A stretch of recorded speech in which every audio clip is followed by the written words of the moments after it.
NH খান electronics Bangla চ্যানেলে আপনাদের স্বাগত। নতুন নতুন বাংলা ভাষায় ভিডিও দেখার জন্য চ্যানেলটি সাবস্ক্রাইব করে নোটিফিকেশন বেলটাকে অন করে রাখবেন। আমাদের কাছে এখানে একটা গাড়ি এসেছে, যেটার কি ফল্ট সেটা চেক করার জন্য আমাদেরকে অনেক কিছুই চেক করতে হয়েছে।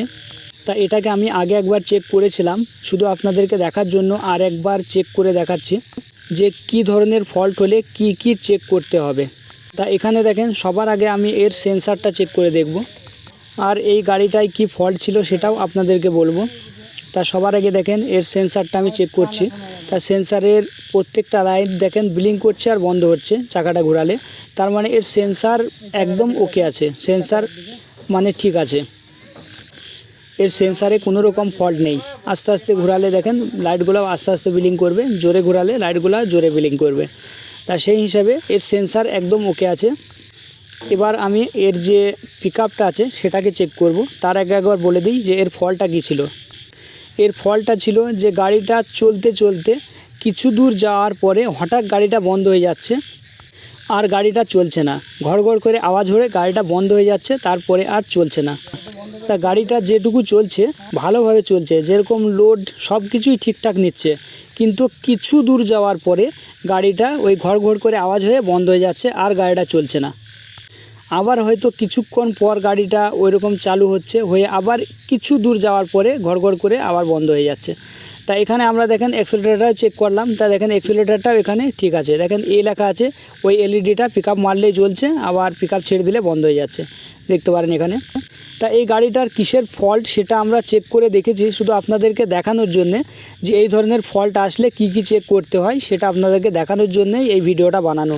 বাকি এটা কি ফল্ট সেটা আমরা বুঝতে পেরে গেছি, কারণ আপনারা দেখতে পাবেন যে কন্ট্রোলারটা আমি বাইরে এখানে বার করে রেখেছি, ভিতরে ছিল কন্ট্রোলারটা, আর এর সব তারগুলাও বাইরে আছে। তার মানে আপনাদের এটা ভাবার বিষয় যে আমি এর ফল্টটা পেয়ে গেছি। তা এরপর এর যে পিকআপটা ছিল অ্যাক্সিলারেটরটা সেটা চেক করা হয়ে গেছে। এবার আমি মোটরের কয়েনটা চেক করে দেবো, আর মোটরের কয়েনটাকে চেক করে দেখব যে কয়েনটার মধ্যে কোনো ফল্ট আছে কিনা। তা মোটরের কয়েনটা চেক করার জন্য এখানে দেখতে পারেন যে মোটরের ফেজ 3টে তার আছে মোটা, সেই 3টে আমি ডিভাইসের লাল চিমটাটা যেটা আছে তার সঙ্গে কানেক্ট করে দিয়েছি। এবার চাকাটা ঘুরাইলে দেখেন এই 3টে এলইডি গ্লো করবে। চাকাটা যত স্পিডে ঘোরানো হবে তত স্পিডে এলইডিগুলো গ্লো করবে।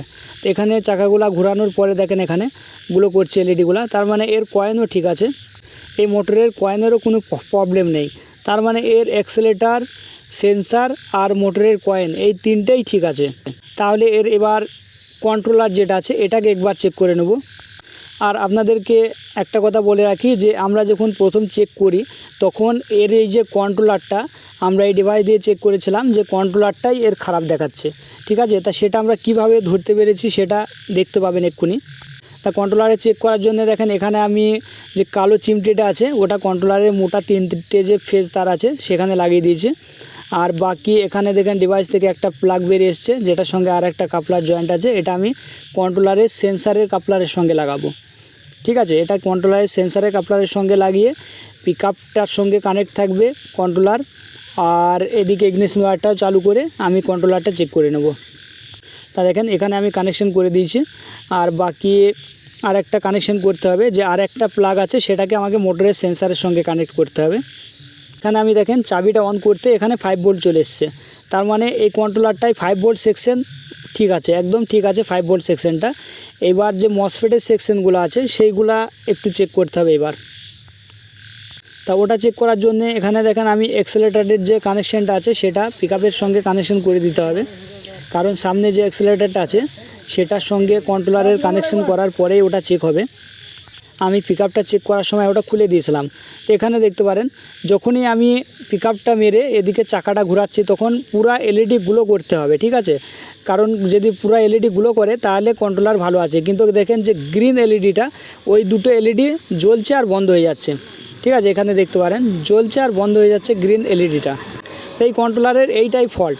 এখানে দেখতে পারেন এই গ্রিন সেকশনটা লোড নিতে পারছে না, সেই কারণেই গাড়িটা কিছুক্ষণ চলার পরে অটোমেটিক ঘড়ঘড় করে আওয়াজ হয়ে বন্ধ হয়ে যাচ্ছে। তা এই গাড়িটা আমরা আগেই চেক করেছিলাম, তাই কন্ট্রোলারটা বাইরে আছে এখন, আর ওই কারণে আমি ভাবলাম যে একটা ভিডিও আপনাদেরকে বানিয়ে দেওয়া দরকার, কারণ এরকম ফল্ট অনেকে আসতে পারে, আর সেটাতে কি কি চেক করবেন সেটা দেখানোর জন্য এই ভিডিওটা বানানো। তো আমার চ্যানেলে নতুন হয়ে থাকলে চ্যানেলটাকে সাবস্ক্রাইব করে নেবেন, আর সবার আগে বাংলা ভাষায় রিপেয়ারিংয়ের ভিডিও পেতে নোটিফিকেশন বেলটাকে অন করে রাখবেন। আর আপনাদের যদি e rickshaw controller, tester device, drum puller, axle puller, bearing puller, magnet puller এইসবগুলো দরকার হয় তাহলে আমার সঙ্গে কন্ট্যাক্ট করে নিতে পারেন। আমার হোয়াটসঅ্যাপ নাম্বার 9702512458, এই নাম্বারে যোগাযোগ করে এই সব মালগুলো নিতে পারেন। এই নাম্বার আমার হোয়াটসঅ্যাপ আছে, এই নাম্বারেই, সেখানেও আপনারা যোগাযোগ করে এই মালগুলো নিতে পারেন। আর যদি কোনো শপওয়ালার যাদের দোকান আছে তারা যদি হোলসেলে নিতে চান তারাও আমার সঙ্গে যোগাযোগ করতে পারেন। হোলসেলেও আমি এই সব মালগুলো অনলাইন সেল করি। অল ইন্ডিয়ার যে কোনো জায়গায় হোক এই মালগুলো আমি সেখানে পাঠিয়ে দিতে পারবো। যদি দরকার থাকে তাহলে আমার সঙ্গে যোগাযোগ করে নিতে পারেন। যেরকম e rickshaw controller, tester device, drum puller, axle puller, bearing puller, magnet puller সব কিছুই আমার কাছে পাওয়া যায়। Thanks for watch.